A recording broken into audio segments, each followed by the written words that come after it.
معاشرتی انصاف، معاشرتی مساوات کا اسلامی تصور. ایک بات آپ کی دلچسپی کے لیے عرض کر دوں کہ پی سی رائے بہت بڑا رائٹر تھا سب کانٹیننٹ کا، بڑی اس نے اعلیٰ کتابیں بھی لکھی 2-4. اس نے کہا it is peculiar privilege of Islam that it makes no difference between man and man. سبحان اللہ. And it was this equality, not the sword of iron, which attracted 1,000 Hindus towards Islam. سبحان اللہ. سبحان اللہ. یہ What a beautiful equality saying. جو اسلام نے دی. جی بسم اللہ الرحمن الرحیم. آپ نے مساوات کے حوالے سے بات کی، اور میں یہ سمجھتا ہوں کہ آج میرے خیال آپ تقریر اس پہ کر دیں، پوچھنے کی سوال کی ضرورت نہیں ہے کہ جتنے ریفرنسز اور جتنا آپ کی اسٹڈی ہے، شاید ہم تو ایک بحیثیت اسلام کے طالب علم آپ کو بھی کروانی ہے، آپ کو کروانی ہے نا. تو مساوات کے حوالے سے یہ ہے کہ اسلام کا بنیادی اصول ہی یہ ہے، اس میں کسی قسم کی کوئی ڈسکریمنیشن نہیں ہے. واہ. اس میں نہ جینڈر کے حوالے سے، نہ مال کے حوالے سے، نہ اکنامکس کے حوالے سے، نہ پراپرٹی کے حوالے سے. مطلب اب یوں سمجھ لی کہ اسلام کی بنیاد ان چیزوں پہ ہے کہ اگر کسی نے اس کو پیدا کیا تو وہ وحدہ لا شریک ہے، اور اس پیدا کرنے والا خالق ہے. اور اس کے بعد پھر ایک ماں اور ایک باپ، حضرت آدم علیہ السلام، حضرت حوا علیہ السلام، ان سے پیدا فرمایا. پھر جب وہ پیدا فرمانے کے بعد جب رب کائنات نے عطا فرمایا تو بغیر کسی رنگ کے، نسل کے، مذہب کے اللہ رب العزت نے سب کو عطا فرمایا. اور نہ کوئی اگر اس کو مانتا ہے تب بھی عطا فرمایا، جو نہیں مانتا تب بھی عطا فرمایا. اسی لیے ابتدا قرآن کی یہیں سے ہوتی ہے، الحمدللہ رب العالمین، کہ حمد کرو اس کی جو کائنات کا پالنے والا ہے. اور اس پالنے میں مطلب باپ بھی اپنے بیٹوں میں کچھ نہ کچھ رکھتا ہے، کسی کو کم یا زیادہ دیتا ہے، مگر ایسا رب کائنات ہے جو کسی کو کم نہیں دیتا، جو بھی دیتا ہے وہ اس کی حیثیت سے زیادہ ہی دیتا ہے. ارحم الراحمین. تو وہ بلا امتیاز سب کو پالنے والا ہے. اور اسی لیے میں اگرچہ یہ موضوع سے ہٹ کے لیکن یہ عرض کروں گا کہ آج جو شخص یہ چاہتا ہے کہ اس کی اولاد اس کی تابعدار ہو، یا جو حکومت چاہتی ہے کہ قوم میرے نعرے لگائے، تو اس کو کچھ کرنے کی ضرورت، بلا امتیاز لوگوں کو دینا شروع کر دے. یہ رب کائنات کی پہلی صفت یہ ہے کہ وہ فرمائے میں رب ہوں. حالانکہ وہ رحمان ہے، رحیم ہے، کریم ہے، جبار ہے، قہار ہے، مگر اپنی ربوبیت کی صفت اس نے اپنا اظہار فرمایا کہ میں بغیر تمیز کے، بغیر رنگ کے، نسل سب کو پالتا ہوں. ڈاکٹر عقیل صاحب، یا ایھا الناس اعبدوا ربکم الذی خلقکم من نفس واحدۃ وخلق منها زوجها وبث منه رجالا کثیرا ونساء واتقوا اللہ الذی تساءلون بہ بالارحام. یہ آپ کی برکت سے مجھے قرآن شریف کی ساری آیتیں آ گئی. میں 2 لفظ اس کے پڑھنا چاہتا تھا ابتدائی. یہ ایکویلٹی کا تصور قرآن نے دیا. بسم اللہ الرحمن الرحیم. غازی صاحب بہت شکریہ. نبی کریم علیہ السلام جب آپ دنیا میں وجہ شادابی عالم ہوئے، اس وقت کا معاشرہ دیکھیے، قبیلہ، ذات، نسل، رنگ کے انہوں نے ایسے باطل تصورات سے وہ جو برتری اور اپنے شرف کا کثرت قائم کیا ہوا تھا، ایوان قائم کیا ہوا تھا. نبی کریم نے یہ آیت پڑھ کے کہ نفس واحدۃ، اور کہیں فرمایا یا ایھا الناس انا خلقناکم من ذکر و انثیٰ، اے لوگو ہم نے تم کو ایک مرد اور عورت سے پیدا کیا. یہ صدائے دل نواز بلند کی تو یقین کریں باطل کے ایوانوں میں زلزلہ آ گیا کہ یہ ہمیں یہ توحید کا سب ختم ہو گئے، سب ختم ہو گئے. اور وہ جو صدیوں سے اپنے تصورات بڑھوتری برتری کے اور خام خواہ فضیلت کے معیارات بنائے ہوئے تھے، وہ زمین بوس ہو گئے. اور قریش مکہ کی نبی کریم سے، دین اسلام سے مخالفت کے اسباب میں ایک ریزن یہ بھی یہ تھی کہ ہماری برتری اور چودراہٹ جو ہے نا، وہ سیلف میڈ ہے، وہ ختم ہو جائے گی. اور غازی صاحب آپ دیکھیے، اسلام نے جو معاشرے کا حسن دیا ہے اس میں خوبصورتی اور احترام انسانیت کی اساس مساوات ہے. لیکن یہاں میں عرض کرتا چلوں، اسلام نے مساوات کا فطری تصور دیا ہے. جو دنیا نے جو سوشلزم کا تصور دیا وہ نہیں ہے، وہ نہیں، فطری تصور ہے. یعنی جو آپ کا میرٹ ہے، جو حق بنتا ہے وہ آپ کو دیا جائے. قانون کی، حکومت کی، ارباب اختیار کی نظر میں سب برابر ہوں، سب کو جو برابر، جو ان کی صلاحیت، نفس انسان میں سب برابر. جس طرح دیکھیں اللہ کریم، ابھی علامہ صاحب نے بات کی، سب کی ربوبیت فرماتا ہے. دیکھیں خورشید پوری کائنات کو منور کرتا ہے، چاہے وہ ہند ہے، چاہے سندھ ہے، چاہے امریکہ ہے، چاہے افریقہ ہے. یہ مساوی غریب کی جھونپڑی میں بھی ہے، اس میں بھی بادشاہ کے محل میں وہاں بھی کرنے پہنچتی. اور پھر اسلام نے صرف یہ جو توحید، جو وحدت کا ایک رنگ تھا، اس کا جو عملی رنگ ہے مساوات کی صورت میں دیا ہے. اور پھر آپ دیکھیے اسلام نے جو عبادات دی ہیں، مثلا اسلام کا بنیادی مرکز مسجد ہے. غازی صاحب مسجد مساوات کی عملی تربیت کا، ٹھیک نبی کریم علیہ السلام نے آپ دیکھیے نا کہ آپ نے جو بلکہ دنیا میں جو پہلا گھر قائم ہوا ہے بیت اللہ ہے، پھر مسجد اقصیٰ ہے، اس کے بعد نبی کریم نے مسجد نبوی تعمیر کی۔ میں مفتی صاحب احادیث مبارکہ میں جی متعدد احادیث بلکہ ذخیرہ احادیث کا ایک بہت بڑا حصہ رواداری، مساوات، ایکوالٹی پر موجود ہے۔ مثلا ایک معروف حدیث پاک جو خطبہ حجۃ الوداع کے موقع پر آپ کے ارشادات کا مجموعہ ہے، آپ نے ارشاد فرمایا کہ لا فضل لعربی علی عجمی ولا لعجمی علی عربی، عربی کو عجمی ولا لاسود علی احمر ولا لاحمر علی اسود الا بتقوی، بالتقوی۔ فرمایا کسی اجمی کو عربی پر، عربی کو اجمی پر، گورے کو کالے پر، کالے کو گورے پر کوئی فضیلت، کوئی برتری حاصل نہیں ہے۔ اللہ کے دربار میں عزت اور احترام، تعظیم و توقیر میں دوسرے سے بڑھ کر وہ ہے جس میں تقوی ہے، پرہیز گاری ہے۔ جیسے قرآن مجید میں ان اکرمکم عند اللہ اتقاکم۔ غازی صاحب دیکھیے، اسلام سے قبل جو معاشرہ تھا، دوسروں کو قتل کر کے ان کی کھوپڑیوں میں شراب پی جاتی تھی، حتیٰ کہ مقتول کے اعضاء بھی کاٹ دیے جاتے تھے۔ مفتی صاحب آج بھی ہوتا تو ہے یہ دنیا میں، وہ جانور ہے، وہ ہو رہا ہے نا؟ درندہ ہے جو آپ ایسا کے علم کرتا ہے۔ جی ایسا ہوتا ہے، لیکن درندے ہیں۔ حضور نے تو آ کے اس کا خاتمہ کیا ہے۔ امیر حمزہ کے جسم مبارک کو مسلح کیا گیا تو حضور نے اس وقت قسم ارشاد فرمائی تھی میں بھی ایسا ہی کروں گا، لیکن اللہ تعالیٰ نے روک دیا۔ محبوب آپ رحمت للعالمین ہیں، مساوات آپ کا سبق ہے، رواداری، تحمل اور برداشت کا سبق آپ لے کر آئیں۔ حضور نے پھر اس قسم کا کفارہ ادا کیا، حتیٰ کہ اسلام نے مردے کے جسم کے اعضاء کو توڑنے سے سختی سے منع کیا۔ حضور کی حدیث ہے میں کسر عظم المیت کا کسر ہی حیہ، کسی مردے کے جسم کی ہڈی کو توڑنا اس طرح ہے جیسے زندہ کی ہڈی توڑی جا رہی ہے۔ ٹھیک، یہ کالر لے لیں۔ السلام علیکم۔ وعلیکم السلام جی کون صاحب؟ حاجی جنگیر بول رہا ہوں جی۔ جی حاجی صاحب حکم فرمائیں، کوئی سوال آپ کا؟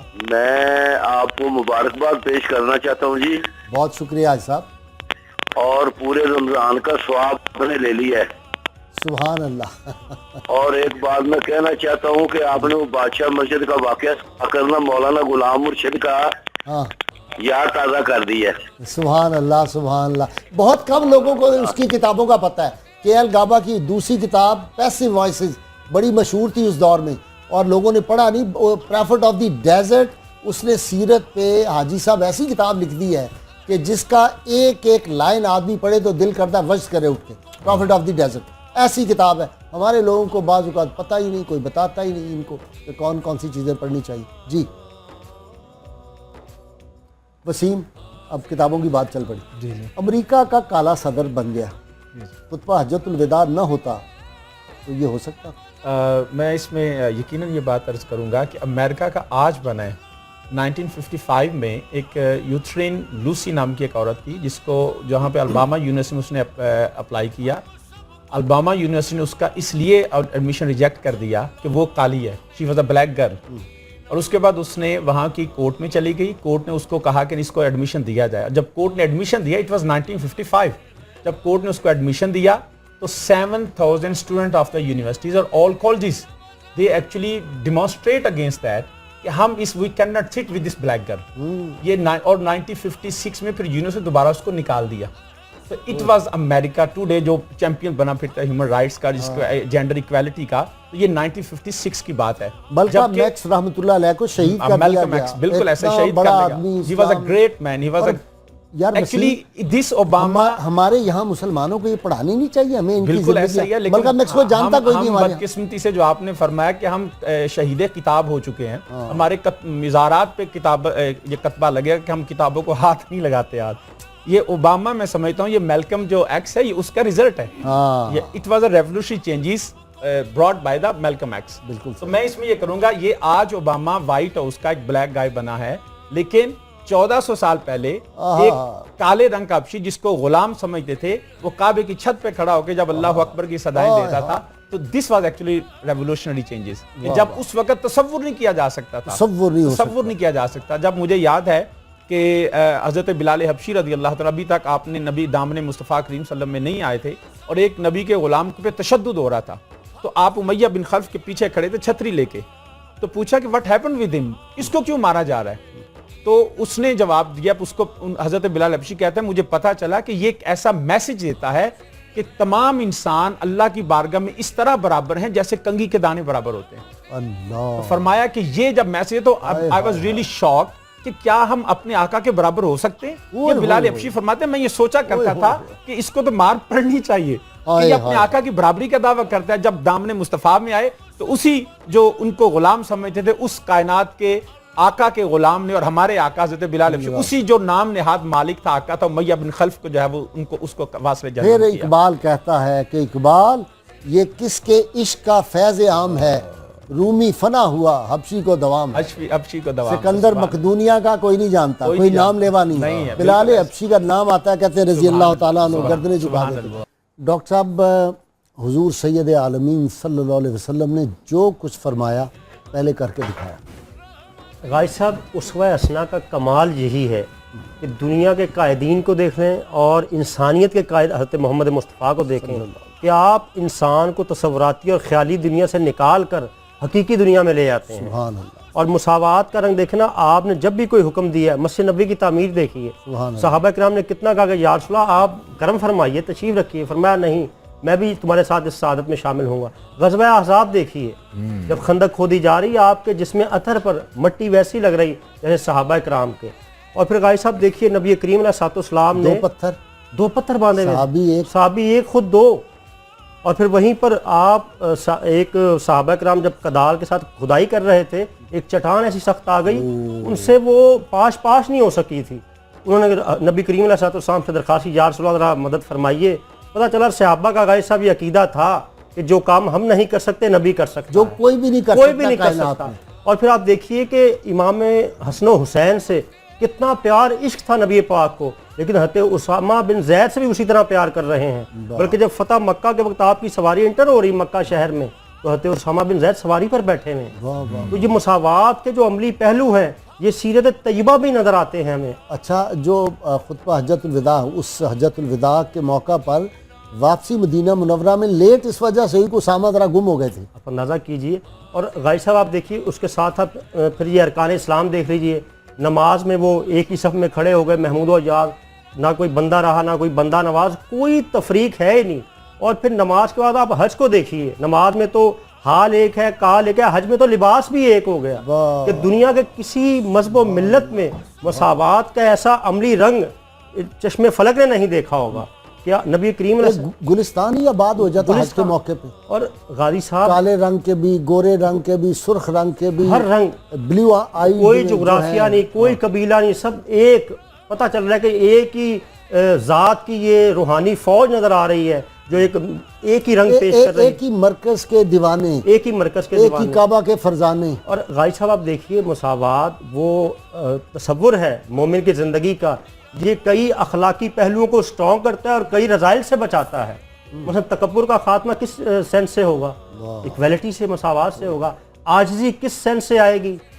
تواضع, انکساری, ہمدردی, غمگساری, وہ سارے پہلو جو مومن کی زندگی کو خوبصورت بناتے ہیں وہ مساوات کے نتیجے میں ہی آتے ہیں. سوال مفتی صاحب, جی مساوات عدل و انصاف میں بھی اسلام میں؟ جی, عدل کی بنیادی مساوات ہے.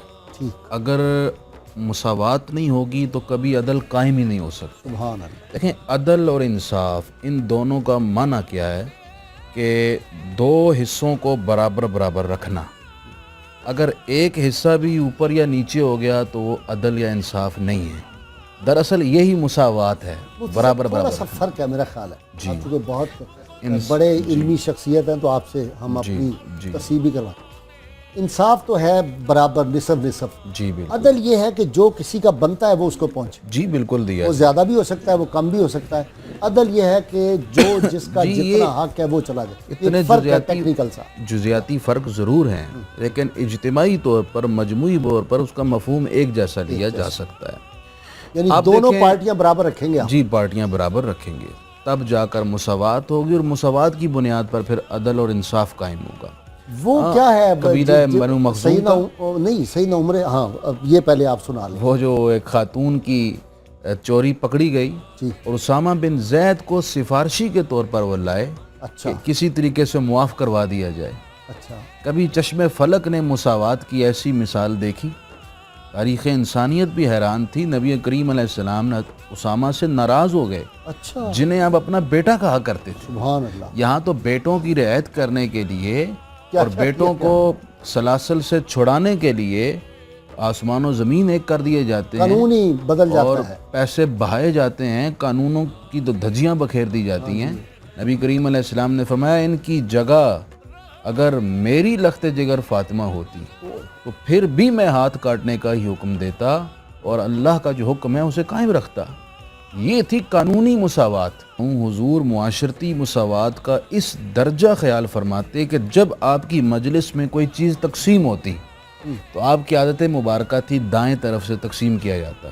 اگرچہ بائیں طرف بڑے معزز افراد بیٹھے ہوں, اللہ صاحب قدر بیٹھے ہوں, لیکن تقسیم دائیں طرف سے ہونا ہے. واہ واہ واہ. غزوہ بدر کو جا رہے ہیں, سواریاں کم تھیں, طے یہ پایا باری باری سوار ہوں گے. حضور کے ساتھ شریک ہو گئے حضرت علی اور حضرت اسامہ. حضور اپنی باری لے کر اب نیچے اترنے لگے تو حضرت علی اور اسامہ نے ہاتھ جوڑ لی. حضور آپ تشریف رکھیں, ہم پیدل چلتے ہیں. حضور نیچے تشریف لے آئے, فرمایا نہ تم مجھ سے زیادہ پیدل چلنے کی طاقت رکھتے ہو, نہ ثواب کی جو مجھے ضرورت ہے وہ تم سے کم ہے. یہ عاجزاً آپ نے ارشاد انکساری فرمایا, کے لیکن اصل جو مقصد تھا مساوات کو قائم کرنا اور آنے والوں کے لیے مثال پیش کرنا. تیسری مثال آپ کے سامنے رکھنا چاہتا ہوں حضرت عباس کی, جب قیدی بن کر آئے. ہاں رسیاں مضبوط تھیں, چچا چچا اور سگے اتنے چچا, پیارے چچا. اللہ حضور کے محبوب چچا ہیں. رسی بندھی ہوئی ہے اور وہ کرا رہے ہیں تکلیف سے. تو حضور علیہ السلام کو تکلیف ہوئی, درخواست کی گئی کہ ان کی رسیاں ڈھیلی کر دی جائیں. تو میں کر دو, لیکن پھر ساتھ ہی فرمایا جتنے قیدی ہیں ساروں کی رسیاں ڈھیلی کر دو تاکہ مساوات کا عملی نمونہ پیش کیا جائے. تو اس طرح کی سینکڑوں مثالیں ایک حدیث شریف پیش کر دوں. حضور کی نظر میں دراصل کیا تھا وہ حدیث جو آپ کا اپنا فرمان, آپ فرماتے ہیں الخلق عیال اللہ. ارے بھائی یہ ساری مخلوق خدا کے گھر والے کا ہیں, کنبہ ہے. کنبہ ہے. احبہم الی اللہ انفعہم لعیالہ. اللہ کو ان سب میں سے محبوب وہ ہے جو اللہ کے کنبے کو نفع پہنچاتا ہے. ایک یہودی عورت کا جنازہ گزرا, حضور کھڑے ہو گئے, کہا حضور یہ تو یہودی عورت ہے. مرد یہودی مرد کا جنازہ نہیں, مرد کا جنازہ. وہ اس لیے مرد عورت کہہ رہا ہوں کہ حدیث کے اگلے الفاظ ہیں الیست نفسا, کہ لیست آیا ہے جس سے مراد عورت ہے. اچھا, لیکن وہ عرض کی گئی مختلف روایات ان میں سیرت کی کتب جو ہیں جی جتنی اہم ہماری کتابیں اس میں یہ آیا. اب یہ حدیث لیکن شریف ہے یہودی. جی یہودی تھا. تو حضور کھڑے ہو کے کہا حضور آپ ان کے لیے کھڑے ہو رہے ہیں. ارشاد فرمایا کیا یہ انسان نہیں ہے؟ یعنی اسلام کی نظر میں مساوات صرف اور صرف مسلمانوں کے درمیان ہی نہیں, واہ واہ واہ. بلکہ بعض ہر مذہب. معاملات میں دیگر مذاہب کے لوگ بھی برابر ہیں. جیسے ایک مسلمان خدا نخواستہ کسی غیر مسلم کا قتل کر دے اس کو تو قتل کیا قصاصاً اس کو بھی قتل کیا جائے گا. اتنی بڑی مساوات کی مثال کسی اور مذہب میں کیا ملتی ہے؟ نہیں مل سکتی. کاش کہ ہم یہ مساوات اپنے عمل میں لے آئیں, جیسے حضور نے فرمایا واللہ لا یؤمن واللہ لا یؤمن واللہ لا یؤمن. اللہ خدا کی قسم وہ مومن ہو ہی نہیں سکتا الذی لا یأمن بوائقہ جارہ, جس کا پڑوسی اس کے شر سے محفوظ نہ ہو. اللہ. کتنی بڑی مساوات ہے کہ پڑوسی کسی طرح کا بھی ہو آپ نے اسے تکلیف نہیں پہنچانی. اچھا جی, وہ دیکھیں نا وہ جو جنگ میں آپ صفحے سیدھی کرا رہے تھے, وہ کیا واقعہ ہے؟ وہ بھی تو مساوات ہی ہے بالکل نا. ایسے ہی. آقا علیہ الصلوۃ والسلام, یہ بدر کا واقعہ ہے ٹھیک. کہ نبی علیہ السلام اپنی صفحے سیدھی فرما رہے تھے تو ایک صحابی تھوڑے سے آگے نکلے ہوئے تھے. ٹھیک. آقا علیہ السلام نے تیر پکڑا, فرمایا سیدھے ہو جاؤ. حضرت سواد رضی اللہ عنہ, بس سیدھے ہو جاؤ.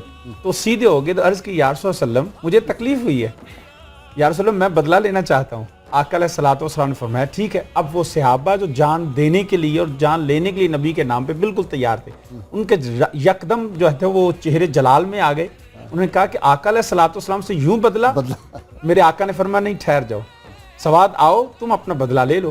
اور حضرت سواد آگے بڑھے اور پھر عرض کی یا رسول اللہ صلی اللہ علیہ وسلم جب آپ نے مجھے تیر چبویا تھا میرے جسم پہ قمیض نہیں تھی تو آپ اپنی قمیض اٹھا دیجئے. اس وقت میرے آقا علیہ الصلوۃ والسلام نے فرمایا آ جاؤ. میرے آقا نے قمیض اٹھائی, پھر حضرت سواد رضی اللہ تعالیٰ نے آگے میرے آقا کے بطن کو چوما. یا رسول اللہ علیہ وسلم مجھے پتا ہے میں چاہتا یہ تھا کہ آخری دفعہ آپ سے نسبت قائم ہو جائے, آپ کے جسم کو چھو کے جاؤں, لمس ہو جائے. جیسے عطر کا, پھر شہید ہو گئے, پھر شہید ہو گئے. تو یہ اس طرح کی بہت سی مثالیں مفتی صاحب قبلہ نے بڑا خوبصورت جو اس پہ وضاحت فرمائی ہے. مجھے بھی اسی وقت یہ واقعہ یاد آ رہا تھا. یہ وسیم ایک بات اس میں بڑی اہم رہی, ایک تو یہ کہ صحابہ کے پاس بدر میں کپڑے بھی نہیں تھے پورے, ایسا ہی اس سے یہ پتہ چلتا. جی بالکل ایسا ہی تھا. دوسری بات جو مفتی صاحب نے واقعہ سنایا ہے حضرت اسامہ کی سفارش والا, اس میں بھی ایک بڑا نکتہ ہے. سیدنا عمر بن خطاب رضی اللہ تعالیٰ, علی المرتضیٰ شیر خدا, سیدنا ابو بکر صدیق رضی اللہ تعالیٰ, عثمان ذو النورین, بڑے بڑے جلیل قدر صحابہ موجود ہیں. سفارش کس سے کرائی؟ اسامہ بن زید سے. وہ سب سے زیادہ جو محبوب تھا وہ محبوب تھا. بالکل ایسا ہی ہے. دنیا میں کبھی ہوا ہے ایسا نہیں ہوا کہ وہ نوکر ہے نا, نوکر کا بیٹا ہے, بالکل ایسا ہی ہے, غلام کا بیٹا ہے, غلام زادہ. بالکل ایسا ہی ہے, بالکل ایسا ہی ہے. تو اس لیے ہمیں اس طرح کی بیسیوں نہیں سینکڑوں مثالیں جو ہے نا ہمیں ملتی ہیں. میں حضرت عمر فاروق رضی اللہ تعالیٰ کے دور اقدس میں حضرت مولا کائنات علی مرتضیٰ کا ایک یہودی کے ساتھ جو تھا وہ تنازع ہوا. تو جب عدالت میں گئے تو آپ نے یہودی کا نام لیا اور حضرت علی مرتضیٰ کا ابو الحسن کہا, اور حضرت علی مرتضیٰ نے اس کو محسوس کیا, انہوں نے ناپسندی کا اظہار کیا. فرمایا علی یہ کیا واقعہ؟ فرمایا آپ نے مجھے عزت دی ہے جبکہ میں اس کے مقابلے میں ٹہرے میں کھڑا تھا. کنیت سے مجھے بلایا, کنیت سے مجھے بلایا اور اس کے نام سے بلایا. یہ صحابہ نبی پاک صلی اللہ علیہ وسلم کی تربیت تھی.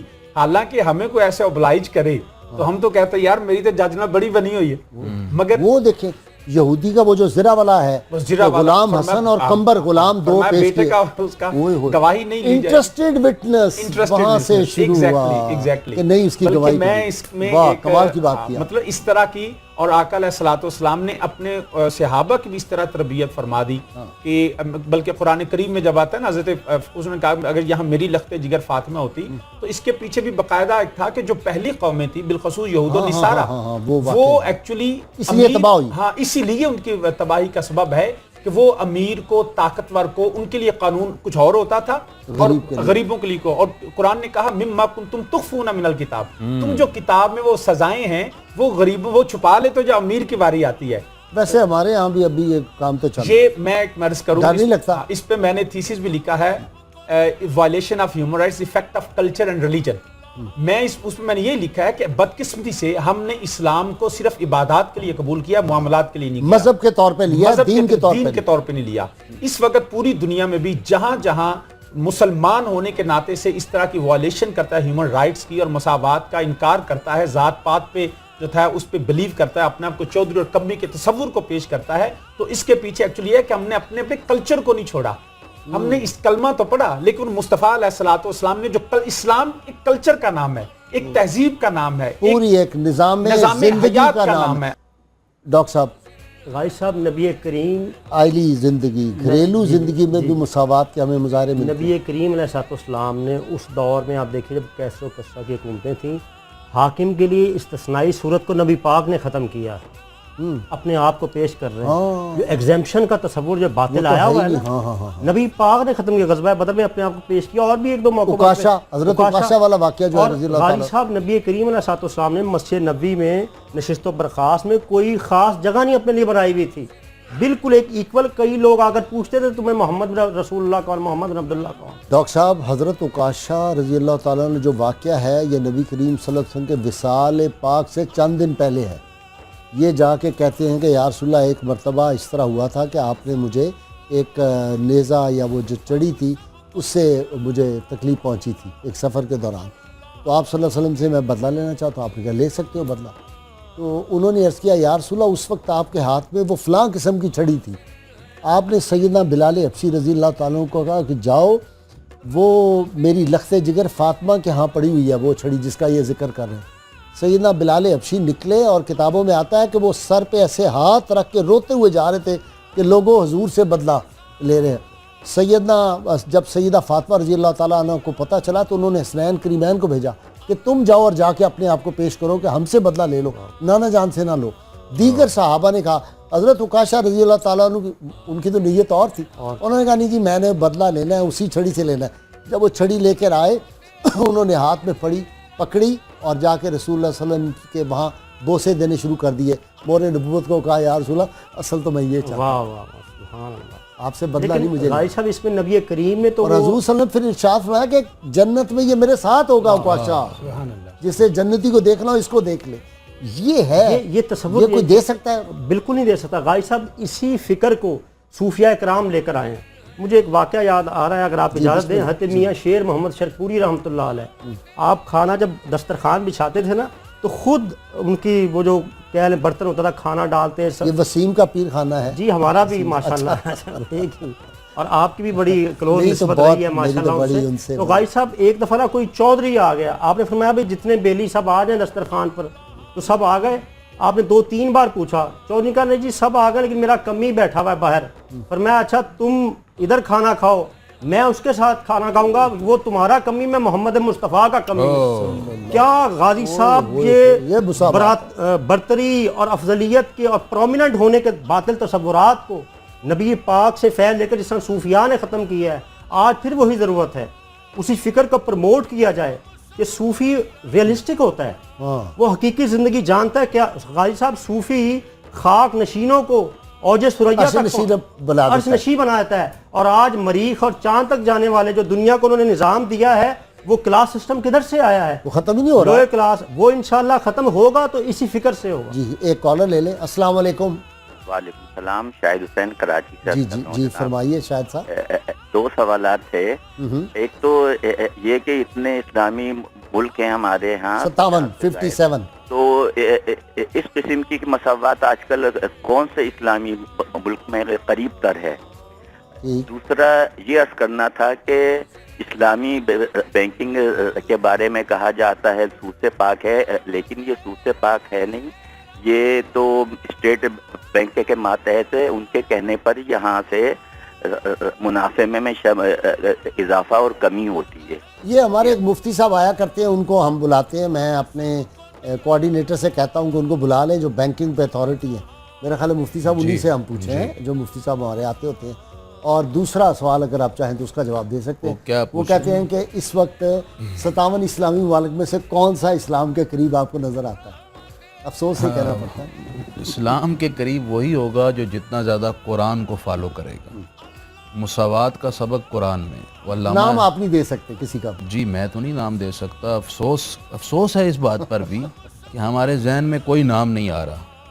ہم اپنے ملک میں ہی دیکھیں قانون کی کس طرح دھجیاں بکھیری جاتی ہیں. وسیم، نبی کریم صلی اللہ علیہ وسلم میں عدل و انصاف ہو، گھریلو زندگی ہو، اپنے صحابہ کے ساتھ آپ کا جو تھا تعلق، ہر جگہ ہمیں مساوات ہی نظر. یقیناً ایسا ہی ہے. کوئی پوائنٹ آؤٹ کر سکتا ہے دنیا میں کوئی not a single example nobody can mention کہ on that point نعوذ باللہ 63 سال ایسا ہی ہے. اور اعلان نبوت سے پہلے بھی، اعلان نبوت کے بعد پوری 63 سالہ زندگی میں آپ کی ظاہری حیات طیبہ میں ایک بھی مثال ایسی نہیں ملتی. اور جتنا مرضی اپنے آپ کو بندہ سمجھے کہ میں بڑا اسلامی تعلیمات پہ عمل کرتا ہوں، لیکن جب ایک سے دوسری شادی کرے گا تو وہ کبھی بھی اس میں توازن رکھنا بڑا مشکل ہو جائے گا. لیکن میرے آقا علیہ الصلوۃ والسلام کے یہ کہ آپ نے ایک وقت میں آپ کی یہ میرے نبی علیہ الصلوۃ والسلام کی ذاتی اختیار ہے جو اللہ نے ان کو عطا فرمایا تھا، ورنہ 4 سے زائد تو نہیں، یہ تو ان کا خصائص نبوت میں سے ہے. کیوں کہ انبیاء کی جو بیگمات ہیں وہ نکاح نہیں کسی دوسرے سے، ازواجہ امہاتہم. قرآن کریم کہتا ہے دوسرا وہ بھی ہے نا کہ حیات ہوتے ہیں. ایسا ہی ہے نا جی، ان کی وفات کے بعد بھی تقسیم نہیں ہوتی، ان کی ازواج آگے نکاح نہیں کر سکتی. تو اس پہ انشاءاللہ پھر کسی ٹاپک پر بات کریں گے کہ آقا. لیکن آپ علیہ الصلوۃ والسلام نے بیک وقت میں نے جو 6 اور 7 تک پڑھا ہے کہ ایک وقت میں آقا علیہ السلام کی ازواج مطہرہ 7 ہوتی تھی، لیکن ایک بھی ایسا نہیں کہہ سکتے کہ ان کے اندر ہی کوئی فرق جو ہے نا وہ سامنے آ چکا ہو.